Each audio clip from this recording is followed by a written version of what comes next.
So we need to be more authentic with each other. Whole life, physically, mentally, and spiritually. Christ, Jesus, the great physician.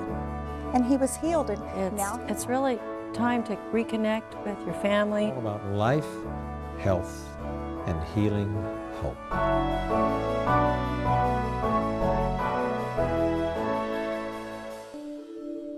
Thanks for joining us for this edition of Healing Hope from the Kettering Health Network. When you think of medical mission work, what comes to mind is pictures of medical professionals treating patients in distant lands. But that's only part of the picture. Today, Chaplain Raul Concha shares with us his experiences on medical mission trips and how small acts of compassion can make a big difference in people's lives. But first, here's Lonnie Melashenko and Dr. Becky Wong. Welcome again to Healing Hope. I'm so delighted you can join us, and we're delighted to have with me again Dr. Rebecca Wong. It's always great to be here with you, Lonnie. We talk about healing hope. Jesus, in the great final judgment day, made some interesting comments in Matthew 25 where he says it's not going to be how much money you've given to the church, how many times you've gone to church, how much information you know about the Bible. He says the great hinge in the judgment is, what have you done to the least of these, my brethren? To the hurting, to the poor, to the widow, to the orphan, to the person in prison. In other words, how much compassion do you have in your heart? That's right. It's easy to treat your boss well or the people you work with who are dressed nicely and educated. But how do I treat the person on the street that wants money? I have a friend who he gives to every single beggar on the street. He doesn't stop to question, because who's to know who's worthy and who isn't? But Jesus said, inasmuch as you did it unto the least of these. You know, in a way, it's not difficult to give money to a charity or to the Salvation Army, for instance, but it's much more difficult to spend time in a shelter where people don't smell good because they haven't had a bath for a long time. You know, I think that giving is not so much about the person, but it changes us. It makes us generous and following what Jesus said. And really, that makes us a missionary then, doesn't it? Yes, it does. When we reach out to someone in need. You know, when we talk about missions, obviously the physician or the surgeon tends to be the captain of the team. But what I found out on my mission trips is that a whole village comes out. The patient may have an extended family, there may be children, and those are people that also need an opportunity for healing. Maybe not physical, but the kids, we've given them education about brushing their teeth, because teeth hygiene makes a difference, and most of them have never even seen a toothbrush or toothpaste. But those are ways that we show caring to the family members. And the key here in Matthew, of course, is that very word, caring or compassion. I remember hearing about Mother Teresa a number of years ago. I think she was in Calcutta. She was bandaging up something that an onlooker could not even look at. And someone came by and said, Mother Teresa, I don't think you could pay me to do that. For $1 million, I wouldn't do that. She said, I wouldn't do this if you paid me $1 million either. You do it from a heart of love. It has nothing to do with any financial or other gain. And that's really what healing hope is all about, reaching out to others who maybe don't have any hope. Yeah, and the healing part is much more than just the physical. That's right. And I think that that's the beauty of missions, that everybody on the team has a chance to contribute from the heart to the people we go visit. I'd like to fill our viewers in on today's guest, which covers this same topic of compassion by the medical team. In our previous episode, Lonnie spoke with Dr. Steve Schmidt about medical mission work. On these trips, the mission team is made up of medical and non-medical personnel who will work with a local hospital and also hold clinics in the surrounding villages. One of these non-medical people on these trips has been Raul Concha, a chaplain at the Kettering Health Network. Lonnie recently spoke with him to find out about his experiences sharing God's love with people across the globe.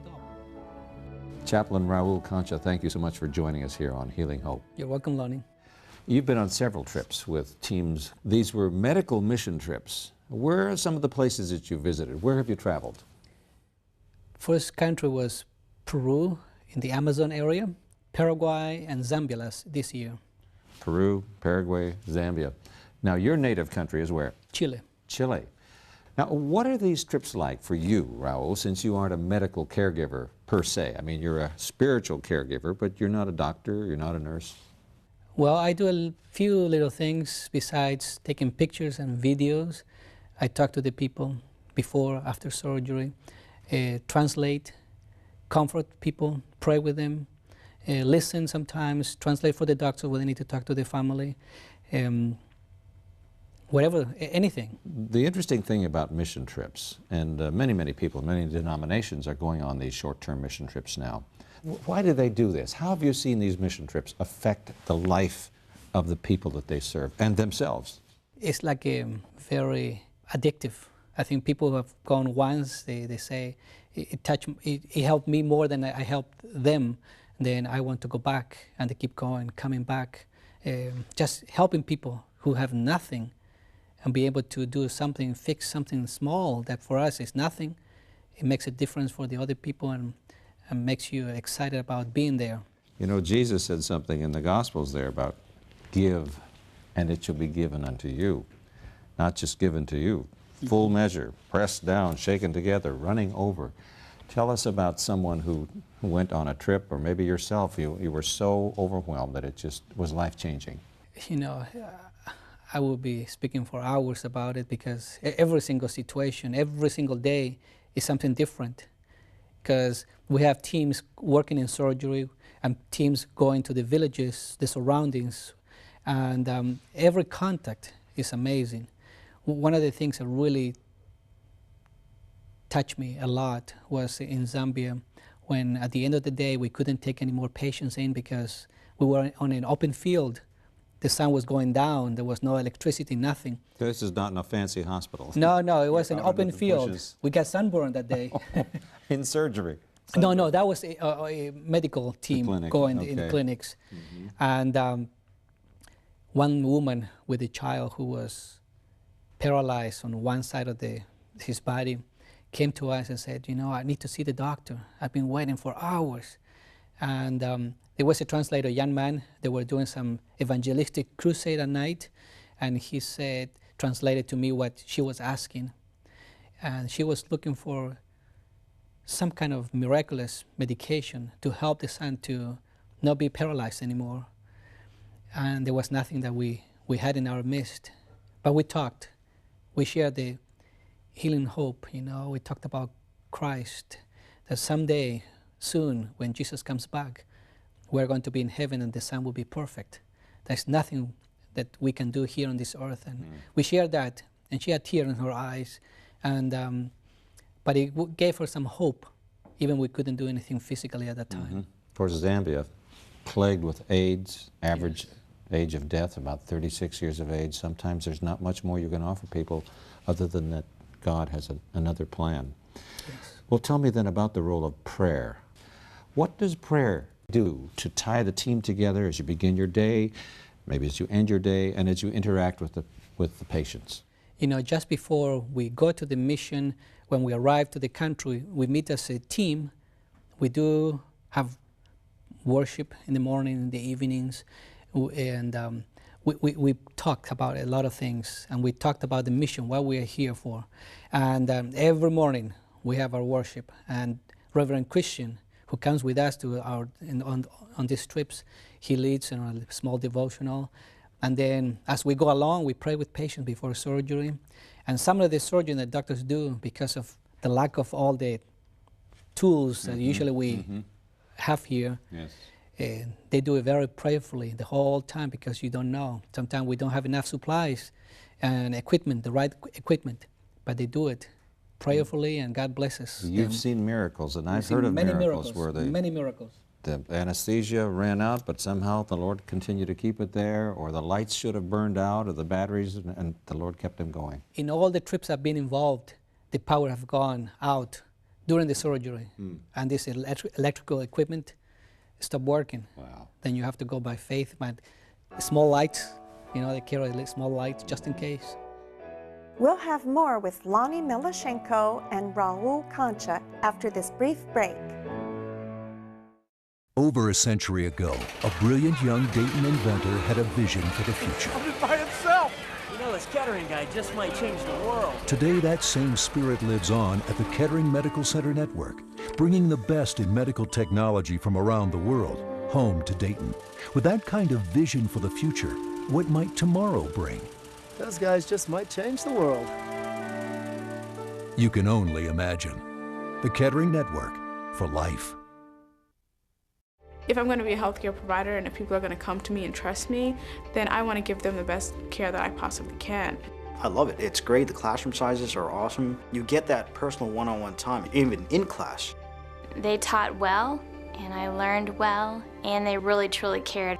The philosophy of Kettering College of Medical Arts is such that our view of who we are as people means that when we care for others, we are doing the work of God. We are God's hands. It was just so surreal to me because I didn't ever think I had a heart problem. You know, here I was 47 and they said that, you know, I probably had about a 1% chance of making it. And I did. Kettering is known as the heart hospital, and when I see Kettering, I think that's where I got my second chance, and it feels like home. For more of the story, go to experiencekettering.com. Kettering, for life. I knew it was serious the whole time, but it was still just unreal, and you never really soaked it in. So I was hearing all this stuff, and it sounded really bad. You can't even tell that she went through such a crisis because she's back to normal, and they said she'll eventually feel better than she did before. So I don't think they realized that they not only saved my mom, but it helped save my family. For more of the story, go to experiencekettering.com. Kettering, for life. Welcome back to Healing Hope. Now we rejoin Lonnie Melashenko and Raul Concha as they discuss ministry and medical missions. Now, do you find that the people you encounter are open to the gospel? Yes. You know, in the clinics, in every country, we do the same. When people are waiting to see the doctor, we have worship songs. We even try to sing in their native language. Like in Zambia, they learn about 2 or 3 songs in their native language that they were singing. And when these American missionaries start singing, you know, people open their eyes and look and say, wow, they're singing in our language. And then Reverend Christian with the translator tells Bible stories. And we have an artist that travels with us. And he does brushes of different colors. Whatever leftovers paint he has, he brings it. And he is making the strokes. And Reverend Christian tells 3, 4 Bible stories, and he's going around painting. And it takes a long time for them to figure out what is going on because he works in such an amazing way that it's almost to the very end that you realize what's going on. And each one of them is given this bracelet, though, that has stories. Yes. This church from Columbus has given us hundreds and hundreds of salvation bracelets. Salvation bracelets. It's a nice tool to tell the gospel in simple ways that people will remember. And then the different beads, different colors represent different things. I see. And then when people leave the clinic, they're going to go home and share the good news of what Jesus has done for them. Based on a story that went with each color. And we give it to the children and the people there, and they're telling the gospel story all over again. And then they have something for them to carry in their bracelets to tell the Bible story to others in the community. And then at the end of the whole day of work there, that face of Christ is left in the village, given to whoever is the main person there to have the face of Jesus. How many of the pictures that we're seeing here as we're talking have been taken personally by you, video and still cameras? You mentioned the music in singing in Africa in particular. Yes. One day I was walking outside the cafeteria area that made into a cafeteria for us and the kitchen, and I heard music coming in from the inside, and I thought, oh, they must have a radio here. And I asked somebody who spoke a little English and said, oh, who is singing? I said, the ladies in the kitchen are singing. The cooks. The cooks. And I thought, I don't believe that. But I went inside and I watched them cooking, working, and singing. Heavenly music. And I asked them, do you sing together? And I said, yeah, we do it at church. And their harmony, and it was so beautiful.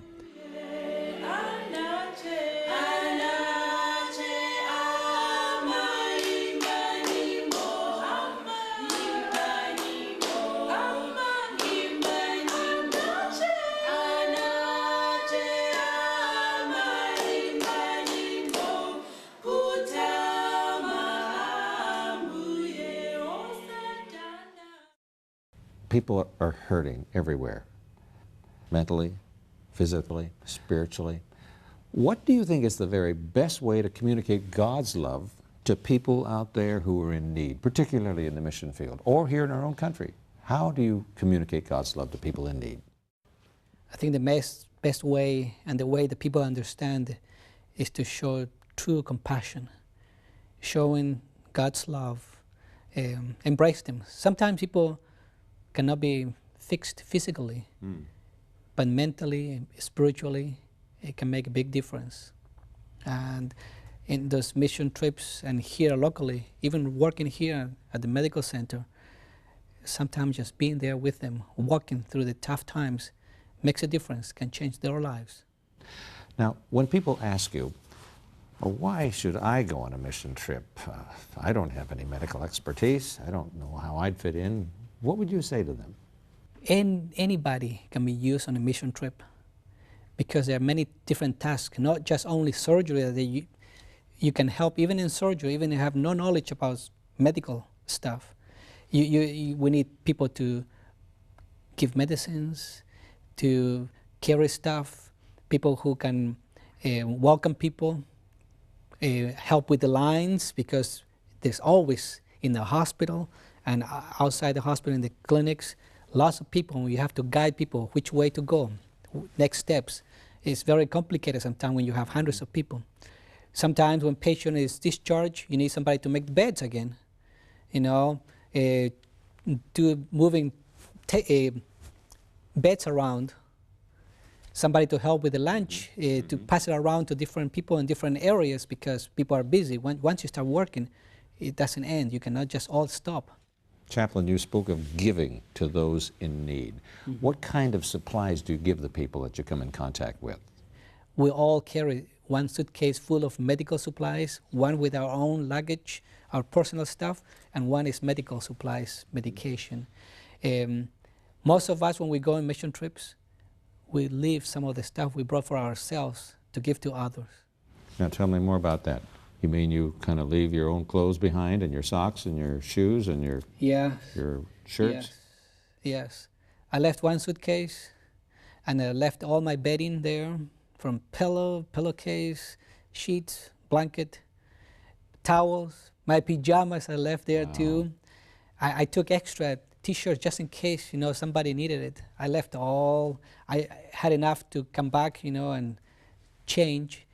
Because you knew where you were going, you're going to get more, you have plenty more, but they will never have this in their whole lifetime. And I packed to the limit of all the weight possible to bring extra stuff. And you recently received a letter from one of these people that you personally helped on one of these mission trips. Tell me about that. You know, I met this person. She was one of the cooks, and I make rounds every day to talk to the people in the kitchen. So she was a cook from this country? Yes. Okay. She was helping feeding us every morning, you know, of all 3 meals, breakfast, lunch, and dinner. She was there. And she was there. And they work hard, long hours. And most of the stuff they do all by hand, you know, peeling the potatoes, the cooking was little stoves. Sometimes it was very primitive, but they did it with singing and laughter. And toward the end, I realized so many needs.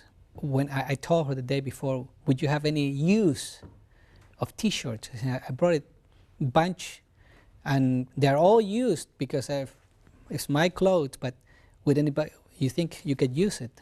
And she was so excited.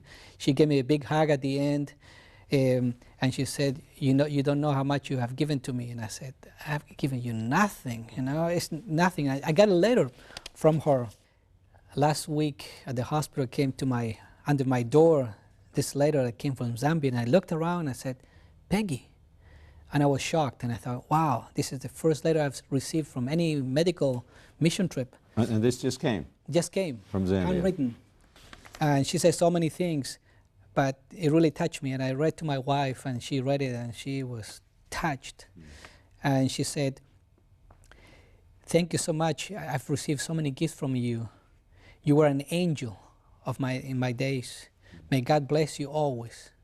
And she also says that every time she sees her children running with my T-shirts, you know, wearing them, she thinks of me. And I thought, wow, I didn't think I did anything, but for her, that was You were an angel big. to her. Yes. Angel Raul. Thank you very much for being with us on Healing Hope. You're welcome. We'll have more Healing Hope after this brief break. They actually do care about your progress. I know, when I heard that I said, yeah, okay, you know, you hear that from a lot of schools. No, really, we do care about your success. When I go home, I talk about Kettering because I've had such a great experience here. If you have a commitment to going into healthcare, you're going to get there in a setting where you know your fellow students and where you know your teachers. And it's going to make you someone who I think is going to be really highly valued in the workplace. Never again just take anything, the perfect pregnancy, for granted, because you just never know. We were 4 weeks to the day early. I immediately was just like, we can't do this. We're not ready, you know, he's not ready. The special attention there was from the get-go. And so I knew he was going to be in good hands because it was their child, in a sense, that the comfort was just there. For more of the story, go to experiencekettering.com. He smiles all the time. He's just, you know, thriving. Loves his mommy and daddy. It was just so surreal to me because I didn't ever think I had a heart problem. You know, here I was 47, and they said that, you know, I probably had about a 1% chance of making it. And I did. Kettering is known as the heart hospital, and when I see Kettering, I think that's where I got my second chance, and it feels like home. For more of the story, go to experiencekettering.com. Kettering for life. I knew it was serious the whole time, but it was still just unreal, and you never really soaked it in. So I was hearing all this stuff, and it sounded really bad. You can't even tell that she went through such a crisis because she's back to normal. They said she'll eventually feel better than she did before.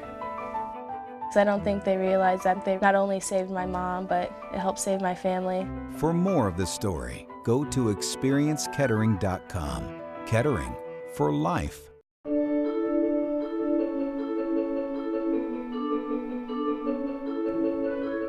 Did you know that there are about 5 million people in the United States living with Alzheimer's disease? It's also startling that Alzheimer's is the 7th leading cause of death in the U.S.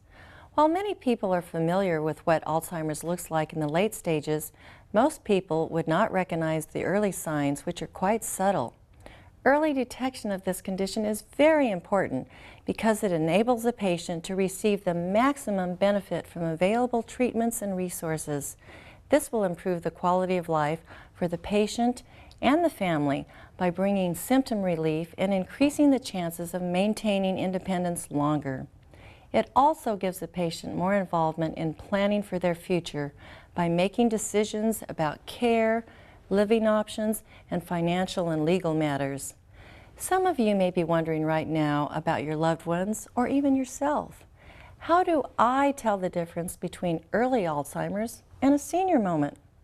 All of us, no matter what age, will occasionally forget where we left our keys or cell phone or the safe secret place we hid a gift.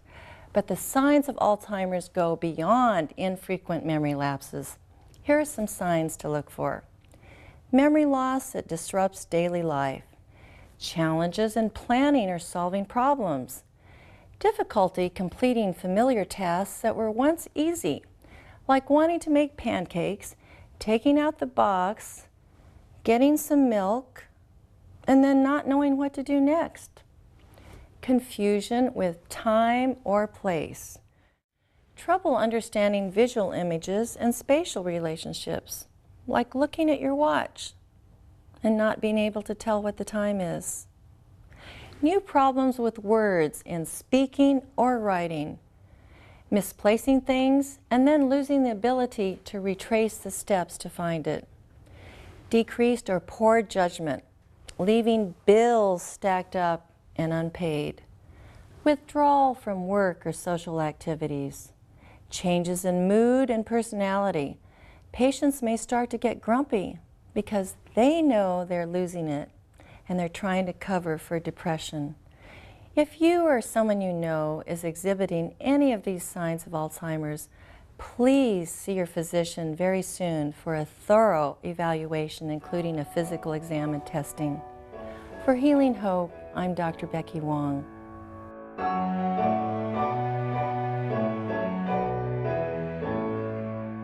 Advice columnist Ann Landers used to say everyone ought to do one single random act of kindness every single day. Only you can't tell anyone about it, or you'll have to do it again. One kind act, one good deed for someone who can never pay you back. Like for that mother in line at the grocery store with 3 kids and not enough food stamps. Pay her grocery bill. Help that senior citizen tapping his white cane at the intersection, getting out of your car and helping him across the street. Why? Well, here's one good reason. About 2,000 years ago, Jesus said, "Give, and it will be given to you." Of course, he knew what he was talking about.